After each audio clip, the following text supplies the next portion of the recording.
सध्या जर बघितलं तर कृषी विभागाकडून शेतकऱ्यांसाठी एक आनंदाची बातमी जी आहे ती समोर आलेली आहे।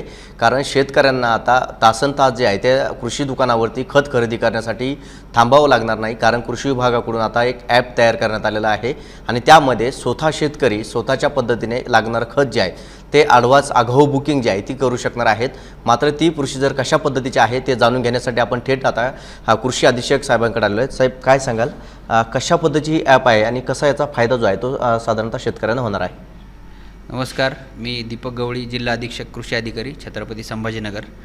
आपण जसे म्हणले त्याप्रमाणेच आपल्याकडे पायलट प्रोजेक्ट बेसवरती आपल्या छत्रपती संभाजीनगरमध्ये जे खतं शेतकरी पहिले डायरेक्ट दुकानात जात होते आणि ज्यावेळेस जास्तीचं रश असतो त्यावेळेस शेतकऱ्यांना लाईनमध्ये उभं राहावं लागत होतं, तर ती अडचण येऊ नये या हिशोबाने सेंट्रल गव्हर्नमेंटने एक पायलट प्रोजेक्ट म्हणून आपल्याकडे फ्रेमवर्क फॉर फर्टिलायझर सेल या नावाचं ॲप्लिकेशन उपलब्ध करून दिलेलं आहे आणि त्या ॲप्लिकेशनचा वापर करून शेतकरी स्वतः घरी बसल्या बसल्यास त्याला जे आवश्यक खतं आहे ते खतं तो त्याच्यावरती बुक करू शकतो आणि खतं बुक केल्यानंतर ते जे बुक झालेले खतं आहे तर त्यांनी जर आज बुक केले तर त्याला ते उद्या आणि परवा असे 2 दिवस त्याला ते अवेलेबल त्या दुकानामध्ये त्याच्या नावाने बुक राहतील आणि पुढच्या 2 दिवसामध्ये त्याला ते त्या दुकानामध्ये जाऊन जो बुक केल्यानंतर ते QR कोड जनरेट होतो आणि तो QR कोड जनरेट झाल्यानंतर त्याला तो शेतकऱ्याला त्या दुकानदाराला दाखवायचा आहे आणि त्या दुकानदाराला दाखवल्यानंतर तो त्याच्या ई-पॉज मशीनला तो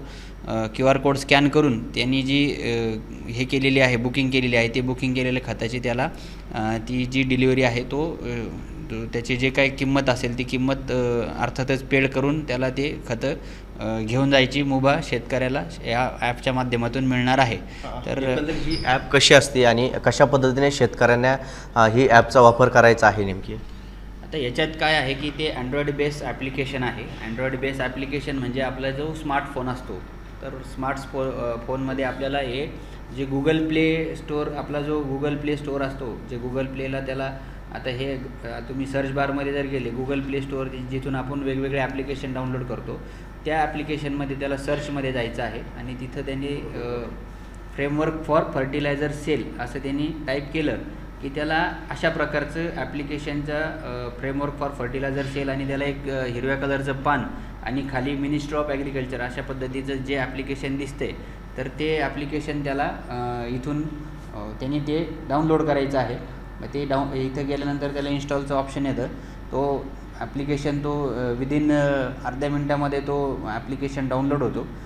ते डिपेंड आहे, जर समजा त्याला स्पीड कमी असेल तर थोडा वेळ जास्त जातो, परंतु त्याला आता 10 सेकंदातच आपलं ॲप्लिकेशन हे याच्यामध्ये डाउनलोड झालेलं आहे।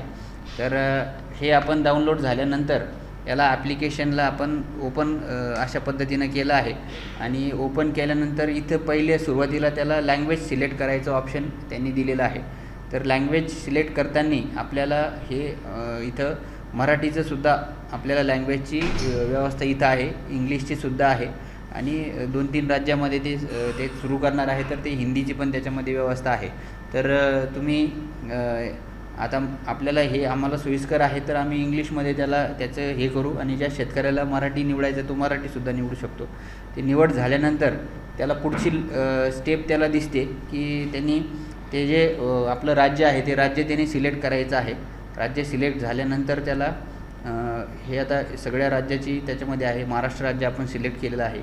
आता त्याच्यामध्ये आधार नंबर आणि फार्मर आय डी असे 2 त्याच्यामध्ये ऑप्शन दिसत आहेत। तर आधार नंबर आणि फार्मर आय डी या दोन्ही ऑप्शनचा वापर करून तो लॉग इन करू शकतो। हा आधार बेस जर आपण बघितला तर आपण ज्याला बऱ्याचपैकी आपल्याकडे आता 75% शेतकरी अशी आहेत की ज्यांचं आधार बेस जो आधार फार्मर आय डी आहे तो फार्मर आय डी पण जनरेट झालेला आहे, पण शेतकऱ्यांकडे जनरली आधार नंबर सोबत असतो, फार्मर आय डी त्यांना तो थोडा वेळ लागतो। तर ते आधार बेस आपण जर त्याचा आता नंबर टाकला, तुमचा आधार नंबर द्या। 80 23 04 23 53 99। आता हा आधार नंबर टाकला की त्याला OTP आणि फेस ऑथेंटिकेशन असे दोन्ही ऑप्शन आहे. फेस ऑथेंटिकेशन म्हणजे त्याचा चेहरा दाखवून सुद्धा तो ऑथेंटिकेशन त्याचं होऊ शकतं आणि ज्याचा आधार नंबर आहे त्याचा OTP त्याला आपण हे OTP बेस त्याला सिलेक्ट केलं आहे. आपण त्याला नंतर सेंड OTP असं त्याला म्हणायचं आहे. सेंड OTP केल्यानंतर तो जो आधार नंबर टाकलेला आहे आपण त्या आधारवरती तो त्याचा OTP येतो. तर 57 16 36 तो OTP आल्यानंतर 57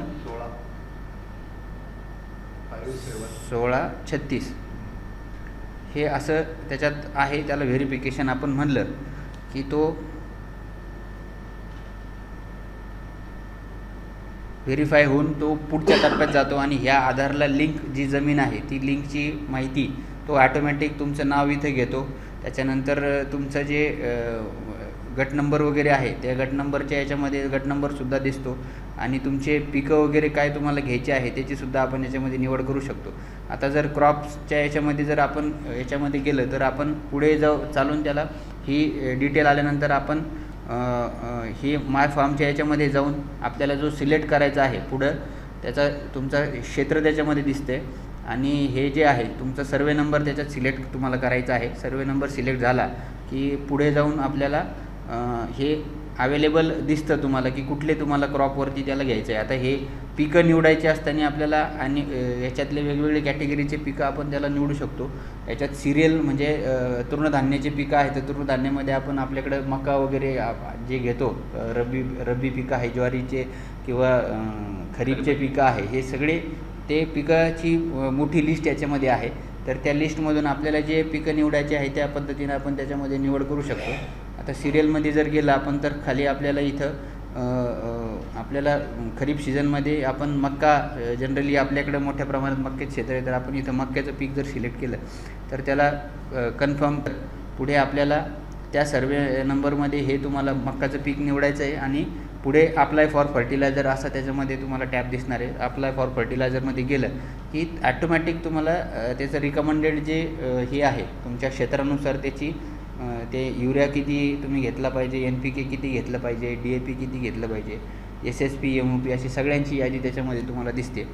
आणि त्याच्यानंतर पुढे आपण गेल्यानंतर आपल्याला जो प्रोडक्ट सिलेक्ट करायचे आहे त्याच्यामध्ये युरिया जो दाखवतो आता युरिया दाखवतो आहे, NPK दाखवतो आहे, DAP दाखवतो आहे, SSP पण आहे. आता आपल्याला ह्या युरियाच्या कोणत्या प्रकारचा युरिया आपल्याला घ्यायचा आहे. आता ते युरियामध्ये आपल्याकडे वेगवेगळ्या प्रकारचे इम्पोर्टेड नीम कोटेड युरिया आहे, नीम कोटेड युरिया आहे आणि सल्फर कोटेड युरिया असे 3 प्रकारचे तुम्हाला ऑप्शन याच्यामध्ये दिसतील.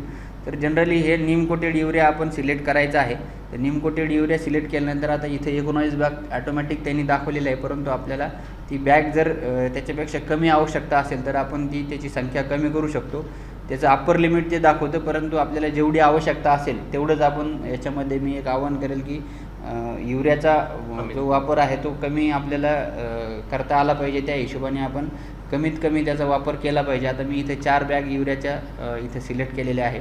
त्याच्यानंतर NPK म्हणजे जे काही मिश्र खतं आहेत त्याच्यामध्ये 19-19 आहे, इम्पोर्टेड 24-24 आहे, 10-26-26 अमोनियम सल्फेट आहे, 20-20-13 आहे, इम्पोर्टेड असे हे सगळे जे ग्रेड आहेत वेगवेगळे तुमचे ते सगळे ग्रेड याच्यामध्ये आपल्याला दिसतात.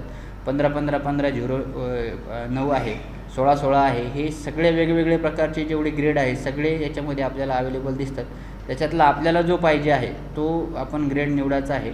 तर आपण समजा आता याच्यामध्ये 20-20 किंवा 24-24 असे निवडू शकतो किंवा 10-26-26 निवडू शकतो. हे जे तुम्हाला सपोज आता हे 15-15 पण आहे, हे सगळे ज्या प्रकारचे खतं जे आहेत ते तुम्हाला इथं अवेलेबल करून दिलेले आहे. तर त्या खतापैकी आपण याच्यात आता एक कुठलं तरी आपण खत निवड करू शकतो.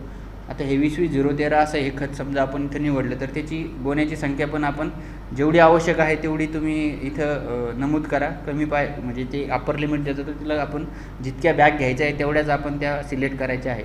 आता DAP सपोज आपल्याला DAP घ्यायचं नाही आहे तर मग ते कमी जर करून टाकलं तर त्याला ते कमी याचं ऑप्शन पण येतं. जर जी बॅग घ्यायची नाही आता सल्फर पण आपल्याला एकच बॅग घ्यायची आहे समजा तर ती पण आपण कमी करू शकतो. ती 1 बॅगपर्यंत जाऊ शकतो, 2 बॅगपर्यंत जाऊ शकतो आणि जे घ्यायचं नाही आहे खत त्याला आपण डिलीटसुद्धा करू शकतो. तर आता हा पुढे MOP आपल्याला दिसते आणि हे सल्फरची पण आपल्याला सल्फरमध्ये पण 2 SSPमध्ये आपल्याला ऑप्शन असे आहेत की SSP ग्रॅन्युलर पण असतो, SSP पावडर फॉर्मॅटमध्ये पण असतो आणि झिंकेटेड सल्फर असतो आणि बोरोनेटेड झिंकेटेड बोरोनेटेड असे आता वेगवेगळे ग्रेड त्याच्यामध्ये आपल्याला वेगवेगळ्या पद्धतीचे मिळतात. तर आपल्याला ज्या पद्धतीचा आता SSP ग्रॅन्युलर म्हणजे जो दाणेदार SSP आहे तो जर आपण सिलेक्ट केला तर तो आपल्याला इथे भेटतो आणि SSPमध्ये झिंकेटेड बोरोनेटेड ग्रॅन्युलर म्हणजे जो त्याला जे कोटिंग केलेले आहे ते सुद्धा आपल्याला याच्यामध्ये भेटतात. तर ह्या अशा पद्धतीनं आपण हे खतं निवड करून इथपर्यंत आपण जाऊ शकतो, जे खत पाहिजे ते आपण घेऊ शकतो. तर आता हे अशा प्रकारे आपण ही खताची निवड केलेली आहे. टोटल आपण SSPची 1 बॅग, त्याच्यानंतर NPKच्या 4 बॅग आणि युरियाच्या 4 बॅग अशा आपण डेमोसाठी फक्त मी हे करून दाखवतो आहे आपल्याला.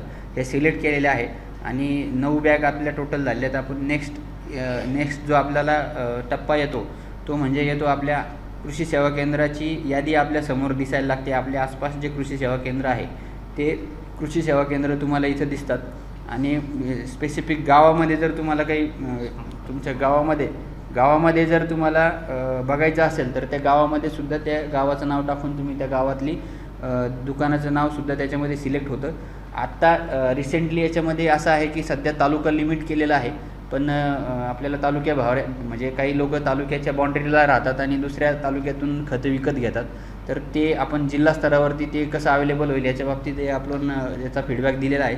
सध्या जे बुकिंग होतं 1-2 दिवस ते तालुक्यातच होईल. तालुक्याच्या बाहेरचं जे बुकिंग आहे त्याला थोडंसं आपल्याला 1-2 दिवसाचं वेट करावं लागणार आहे. ते जेव्हा बुकिंग चालू होईल ते पूर्ण जिल्ह्याचं आपण त्याला बाउंड्री काही ठेवणार नाही आहे. तर पूर्ण जिल्ह्यातून त्याला कुठूनही खत बुकिंग करून घेता येईल अशा पद्धतीची व्यवस्था आपण त्याला करणार आहेत. आता सपोज आपल्याला हे अनिल कृषी सेवा केंद्र दिसतं आहे, तिथं NPK आणि SSPची अवेलेबिलिटी आहे. तर ते आपण त्याला बुक करून घेऊ शकतो.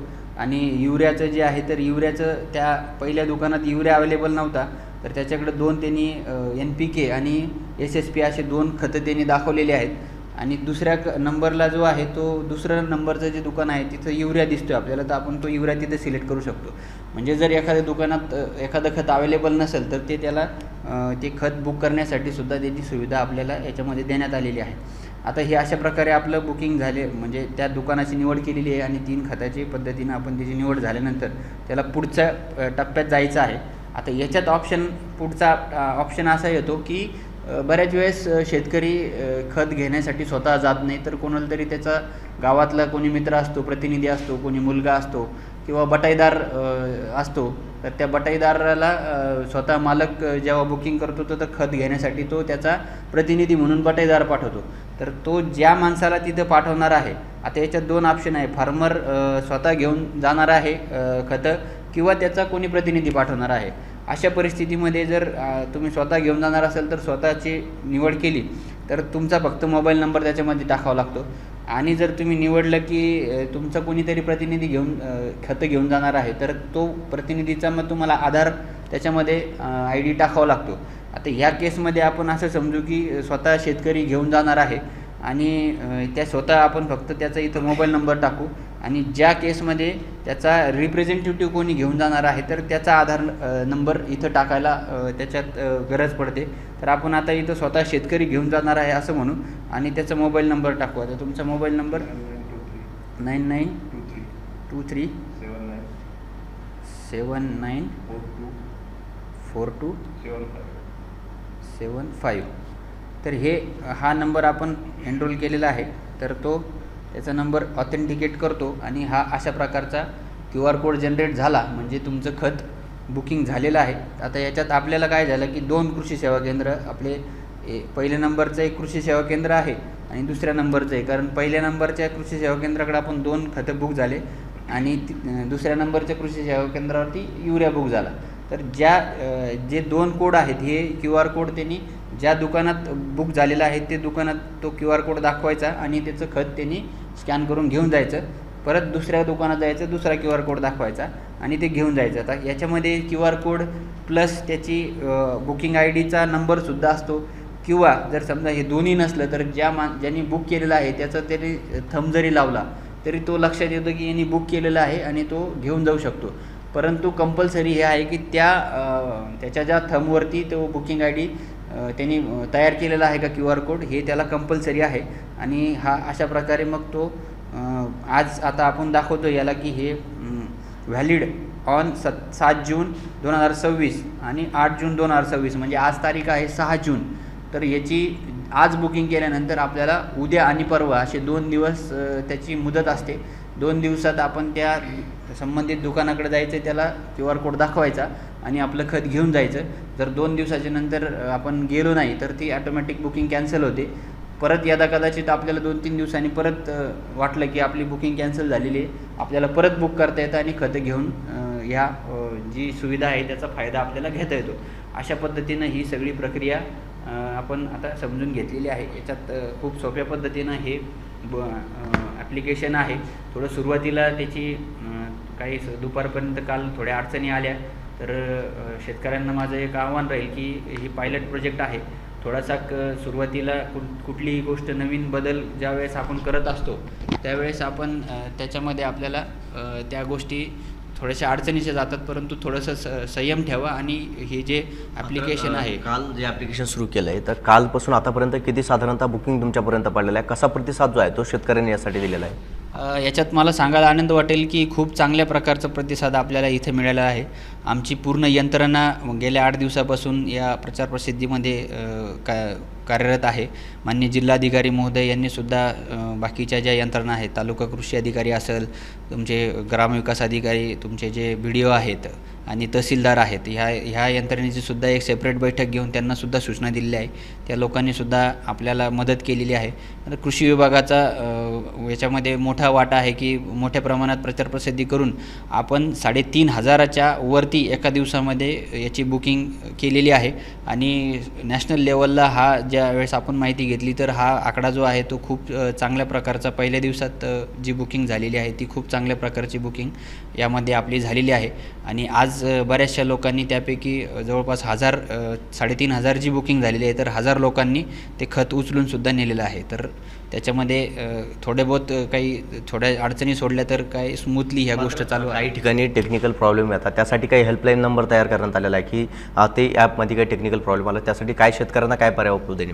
येस, आपण हे हेल्पलाईन तयार केलेले आहेत. प्रत्येक तालुक्याला 2 अधिकाऱ्यांचे नंबर आपण दिलेले आहेत आणि जिल्हा स्तरावरती पण 2 अधिकारी आहेत. असे एकूण 9 तालुक्याचे आपले 18 आणि जिल्हा स्तरावरचे 2 असे एकूण 20 अधिकाऱ्यांचे आपण हेल्पलाईन नंबर दिलेले आहेत. प्लस आपण जे दुकानदार आहेत किंवा जे रिटेलर आहेत त्यांचंसुद्धा प्रशिक्षण याच्यामध्ये घेतलेलं आहे. त्यांना 3 प्रशिक्षण आपण दिलेले आहेत. त्यांनी पण शेतकऱ्यांना खत बुकिंग करण्यासाठी आणि ॲप्लिकेशनचा वापर करून देण्यासाठी, मदत करण्यासाठी आपण त्यांना सक्त सूचना दिलेल्या आहेत. आणि गावागावात जाऊन आमचे कृषी सहाय्यकांनीसुद्धा मोठ्या प्रमाणात या ॲप्लिकेशनचं शेतकऱ्यांनासुद्धा कॉर्नर सभा घेऊन किंवा त्यांच्या गावात सभा घेऊन या ॲप्लिकेशनच्या बाबतीतही माहिती दिलेली आहे. तरी कोणाला अडचणी असेल तर ते त्या जे नंबर दिलेले आहेत आणि आपण वेगवेगळ्या अशा पूर्ण गावामध्ये आणि दुकानामध्ये पोस्टर्स लावलेले आहेत, त्याच्यावर QR कोड दिलेला आहे. तो डायरेक्ट QR कोड स्कॅन केला की त्याला डायरेक्ट मोबाईलचा जो आपला प्ले स्टोअरचा ॲप्लिकेशन आहे तिथं जातो आणि तो मोबाईलमध्ये तुम्हाला ॲप्लिकेशन डाउनलोड करून घ्यायचं आहे. डाउनलोड केलं की तुम्हाला तो दुकानदारसुद्धा मदत करणार आहे खत बुकिंग करण्यासाठी पहिल्यांदा. परंतु ही आपलं काम आहे तर शेतकऱ्यांना माझी आव्हान राहील की आपण स्वतः शिकून घ्या आणि मोठ्या पद्धतीनं या जी ऑनलाईन पद्धत आहे खतं बुकिंग करण्याची तिचा वापर करा. नक्कीच जर पाहायला गेलं ते होते कृषी अधीक्षक दीपक गवळी. शेतकऱ्यांचं गैरसोय होऊ नये यासाठी केंद्र सरकार आणि राज्य सरकार यांनी ही ॲप जी आहे ती तयार केलेली आहे. शेतकऱ्यांनी सर्वाधिक आता ऑनलाईन खतच बुकिंग करावं असं आव्हान जे आहे ते आता कृषी अधीक्षकाकडून करण्यात आलेलं आहे. कॅमेरा पर्सन संतोष शिरसाटसह विजय चिडे, छत्रपती संभाजीनगर. सध्या शेती मशागतीच्या दिवस तोंडावरती आले आणि त्याचबरोबर अनेक खत बियाण्याच्या दुकानावरती ग्राहकांची गर्दी देखील झाल्याची पाहायला मिळते. मात्र अनेक ठिकाणी जे आहे ते शेतकऱ्यांची फसवणूक देखील होत असल्याचं समोर येते. यासाठी कृषी विभागाने देखील सतर्क पावलं जे आहे ते उचलल्याचे पाहायला मिळतात. माझ्यासोबत कृषी अधीक्षक आहेत. सर, काय सांगाल, कशा पद्धतीची तयारी जी आहे ती कृषी विभागाकडून करण्यात आलेली? नमस्कार, मी जिल्हाधीक्षक कृषी अधिकारी छत्रपती संभाजीनगर दीपक गवळी. मला सांगायला आनंद वाटेल की आपण शेतकऱ्यांच्यासाठी जे काही फसवणूक करणारे जे काही बदमाश दुकानदार आहेत, आमच्याकडे सगळे दुकानदार चांगले नाही असं नाही, काही लोक खूप चांगले पण आहे, परंतु त्यांच्यावर वचक ठेवण्यासाठी आपण प्रत्येक तालुका स्तरावरती आणि जिल्हा स्तरावरती अशी भरारी पथकाची स्थापना केलेली आहे. तर प्रत्येक तालुक्याला एक भरारी पथक आणि जिल्ह्याला एक भरारी पथक अशा पद्धतीचे आपल्याकडे 9 तालुक्याचे 9 आणि जिल्हा स्तरावरती 1 आणि डिव्हिजन स्तरावरती 1 भरारी पथक असे सगळे मिळून 11 भरारी पथकं आहेत. आणि या भरारी पथकाच्या माध्यमातून आपण मागच्या 2 महिन्याच्या कालावधीमध्ये महाराष्ट्रामध्ये सगळ्यात जास्त कारवाया आपल्या या जे काही खताचे वगैरे म्हणजे आपल्याकडे तक्रारी प्राप्त झाल्या होत्या, त्या तक्रारीच्या अनुषंगाने जवळपास 100च्या जवळपास आकडा आपला गेलेला आहे. आपण त्यांचे लायसन्स सस्पेंड केले होते आणि 3 लायसन्स जे आहे ते आपण रद्द केलेले आहेत आणि 4 पोलीस केसेस आपण इथं नोंद केलेले आहे. अशा पद्धतीनं आपण या जी यंत्रणा पूर्ण अलर्ट मोडवरती आहे आणि बियाणे असतील किंवा खतं असतील किंवा कीटकनाशके असतील यांच्या खरेदीमध्ये शेतकऱ्यांची फसवणूक होणार नाही या बाबतीत आपण 100% याच्यामध्ये सतर्कता घेतलेली आहे. मात्र शेतकरी जे आहे ते आता पेरणीसाठी घाई गडबड करत असल्याचे पाहायला मिळतात. शेतकऱ्यांना काय आवाहन कराल? शेतकऱ्यांना माझं आव्हान राहील की पुरेसा पाऊस पडेपर्यंत आपण खतं किंवा आपलं जी पेरणी आहे ती पेरणी आपण पूर्ण पाऊस जोपर्यंत पडणार नाही तोपर्यंत आपण पेरणी करू नये. कारण जर आपण कमी पावसाच्या याच्यामध्ये पेरणी केली तर दुबार पेरणीची आपल्यावरती एखाद्या वेळेस वेळ येते. तर पुरेसा पाऊस झाल्यानंतरच आपण पेरणी करावी असं माझं आव्हान राहील. आणि आपण ज्यावेळेस निविष्ठा खरेदी करायला जातो तर त्यावेळेस आपण निविष्ठा खरेदी करताना पक्कं बिल घ्यावं, त्याचे MRP काय आहे ती बघावी आणि कंपनी बघावी, त्याची एक्सपायरी डेट वगैरे बघावी आणि आपल्याला जो आवश्यक माल आहे तोच आपण दुकानातून खरेदी करावा. विनाकारण कोणी आपल्याला बळजबरी कुठलं तरी निविष्ठा घेण्यासाठी जर आपल्याला कोणी आपल्याला फोर्स करत असतील तर आमचे जे हेल्पलाईन नंबर दिलेले आहेत प्रत्येक तालुक्यामध्ये आहेत आणि जिल्हा स्तरावरती पण आहे, तर त्यांना आपण संपर्क करा. आपण निश्चित चुकीचे जे कामं करणारे काही रिटेलर असतील त्याच्यावरती आपण 100% कारवाई करू. मात्र अनेक भागांमध्ये ग्रामीण भागांमध्ये खताची टंचाई जाणवती. युरिया 10-26 अशा खतांचा तुटवडा आहे. त्या ठिकाणी लिंकिंग खत पद्धत जी आहे ती देखील अनेक दुकानदार करतात. लिंकिंगचं हे स्टेट गव्हर्नमेंटचं आणि सेंट्रल गव्हर्नमेंटचं सुद्धा स्पष्ट धोरण आहे की लिंकिंग अजिबात कुठेही खपून घेतली जाणार नाही. लिंकिंगच्या बाबतीत आम्ही वारंवार रिटेलर आणि दुकानदार आणि आमचे शेतकरी यांना कायम त्यांचं आव्हान आहे की नो लिंकिंग आणि लिंकिंगला नाही म्हणा अशा प्रकारचे आपण बॅनरसुद्धा प्रत्येक दुकानात लावलेले आहे. तरीसुद्धा कोणी लिंकिंग करत असेल तरी त्याच्यावरती आम्ही कठोर कारवाई करू. दुसरा प्रश्न आपला जो खताची अवेबिलिटी आहे, आपल्याला मंजूर आवंटन आपल्याला यावर्षी 2,82,000 मंजूर आवंटन खरीप पिकासाठी पूर्ण खताचं झालेलं आहे. आपली मागणी जवळपास 3,92,000 आपण केलेली होती आणि मागच्या वर्षीचे आपला 1 लाखाच्या आसपास शिल्लक खत साठा होता. त्यामुळे आपली जी मागणी आहे ती मागणीच्या जवळपास आपल्याला खताची जी आहे ती जर आवंटनाप्रमाणे जर खत आपल्याला पुरवठा झाला, मंजूर आवंटनाप्रमाणे खत पुरवठा झाला तर आपल्याला खताची कुठेही अडचण येणार नाही. आणि यालाच लागून मला असं एक सांगायचं आहे की खत आपण आता ऑनलाईन ॲप्लिकेशनच्या माध्यमातूनच बुक करून आपल्याला शेतकऱ्याला खत घ्यायचं आहे. विदाऊट बुकिंगचं खत शेतकऱ्याला ते आपला जो पायलट प्रोजेक्ट आहे त्याच्या माध्यमातून छत्रपती संभाजीनगरची निवड झालेली आहे. कोल्हापूर जिल्हासुद्धा त्याच्यामध्ये आहे आणि हे खत विकत घेताना आपल्याला ते पायलट प्रोजेक्ट म्हणून फ्रेमवर्क फॉर फर्टिलायझर सेल नावाचं ॲप्लिकेशन डाउनलोड करून ते खत बुक करायचे आहे आणि खत बुक केल्यानंतरच त्या दुकानात आपल्याला दुसऱ्या दिवशी आणि तिसऱ्या दिवशी ते खत अवेलेबल होणार आहे. तर ते मोठ्या प्रमाणात आपण ते ॲप्लिकेशन डाउनलोड करा आणि खतं बुकिंग करा. चांगले कालपासून हा प्रोजेक्ट सुरू झालेला आहे आणि चांगला त्याला प्रतिसाद आपल्याला शेतकऱ्यांचा मिळतो आहे. जवळपास 3,500 शेतकऱ्यांनी काल बुकिंग केलं आहे आणि आज 1,000च्या आसपास शेतकऱ्यांनी बुकिंग केलेलं खत त्यांनी घेऊनसुद्धा गेलेले आहेत. नक्कीच जर पाहिलं गेलं तर कोणत्याही दुकानदाराची गय जी आहे ती केली जाणार नाही, शेतकऱ्याची फसवणूक केली नाही. त्याचबरोबर शेतकऱ्यांनी कोणत्याही आमिषाला बळी पडू नये असं आव्हान जे आहे ते आता कृषी अधीक्षकांनी केलेलं आहे. कॅमेरा पर्सन संतोष सिरसाटसह विजय चिडे, छत्रपती संभाजीनगर.